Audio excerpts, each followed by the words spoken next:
Aida Prasasti ungkap kejanggalan aneh sebelum Ki Joko Bodo meninggal dunia. Kabar kepergian Ki Joko Bodo hingga kini masih jadi sorotan. Aida Prasasti Pilu ungkap ini.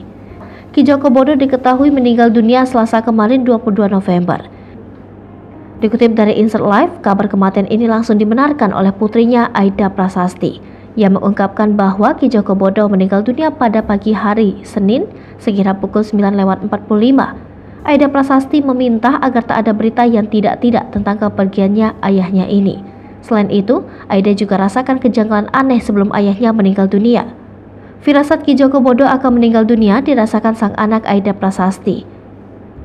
Sehari sebelum Ki Joko Bodo wafat, Aida mengaku memimpikan sang ayah meninggal dunia. Kabar meninggalnya Ki Joko Bodo tuai banyak rasa penasaran. Akun Instagram anak Ki Joko Bodo, Aida Prasasti tampak ramai tuai komentar. Pantauan sripoku.com, setelah kabar kepergian Ki Joko Bodo, Instagram Aida Prasasti langsung dipenuhi dengan komentar netizen. Aida Prasasti langsung tuai banyak pertanyaan dari netizen terkait kepergian Ki Joko Bodo. Unggahan terakhir Aida Prasasti bahkan penuh dengan komentar netizen terkait Ki Joko Bodo. Banyak netizen yang penasaran dengan penyebab kematian Ki Joko Bodo. Meski tuai banyak komentar, Aida Prasasti tampak belum banyak berkomentar soal kepergian ayahnya. Hai pemirsa Sripoku TV, jangan lupa komen, like, dan subscribe, serta tonton terus berita-berita terupdate lainnya ya.